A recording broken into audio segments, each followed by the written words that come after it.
अहिल्याबाई होलकर विमानतल पर सोमवार को एक साध्वी के बैग से मानव खोपड़ी और हड्डियां मिलने से सनसनी फैल गई।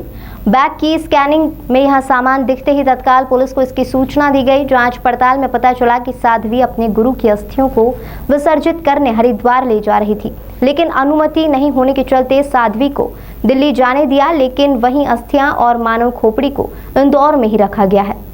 मामला इंदौर एयरपोर्ट का है। सोमवार को यहां साध्वी योग माता के सामान में अस्थियों के साथ मानव खोपड़ी मिली। धार्मिक नगरी उज्जैन के एक आश्रम की साध्वी माता दिल्ली की उड़ान में सवार होने के लिए एयरपोर्ट पहुंची थी। यात्रियों के लिए तय प्रक्रिया के तहत एयरपोर्ट पर जब साध्वी के सामान की जांच की गई तो सुरक्षा अधिकारियों को इसमें संदेहास्पद चीज दिखाई दी। सुरक्षा कर्मियों ने सामान खुलवाकर देखा तो उसमें मानव खोपड़ी मिली। एरोड्रम थाना प्रभारी राहुल शर्मा ने बताया कि इस बात की सूचना पुलिस को मिली है। पुलिस को साध्वी ने बताया कि मानव खोपड़ी उनके दिवंगत गुरु की है और वह उनकी अस्थियों के साथ इसे विसर्जित करने हरिद्वार ले जा रहे हैं। यात्रियों को इस तरह का सामान ले जाने के लिए पहले से अनुमति लेनी होती है।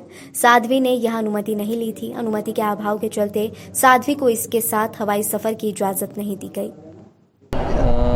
विस्तारा एयरलाइन से कल दो लोग जो दिल्ली जा रहे थे, तो उनकी चेकिंग के दौरान उनके बैग में एक मानव जो हड्डी थी टूटी हुई और कुछ एक दो हड्डियाँ और थी वो मिली थी।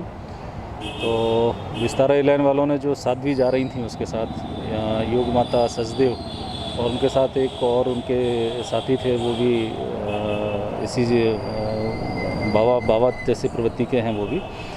तो उनको वहाँ से रोक लिया गया था और उनका सामान जो वापस कर दिया गया था, जो हड्डियाँ जो मिली थी, और सूचना दी गई थी। तो उनको दोनों को बुला के थाने पे बुला के पूछताछ की गई थी। उनके द्वारा बताया गया था कि उनके जो एक गुरुदेव थे, उनका कुछ समय पहले देहांत हो गया था।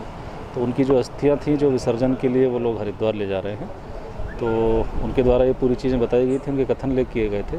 चूँकि विसर्जन के लिए ही ले जा रही थी वो, इसलिए बाद में उनको रवाना कर दिया था। उज्जैन के दोनों संत थे, वो साध्वी जो थी वो संत थे, वो उज्जैन के अखाड़ा के जूना जो अखाड़ा है वहाँ पे, वहाँ के साधु थे। सर, क्या बाद में एयरपोर्ट से ले जाने की परमिशन मिली या फिर ये विस्तारा एयरलाइन वालों ने उनको वो हड्डियाँ थी वो वापस करनी थी, तो वो वापस उज्जैन उसको ले गए थे।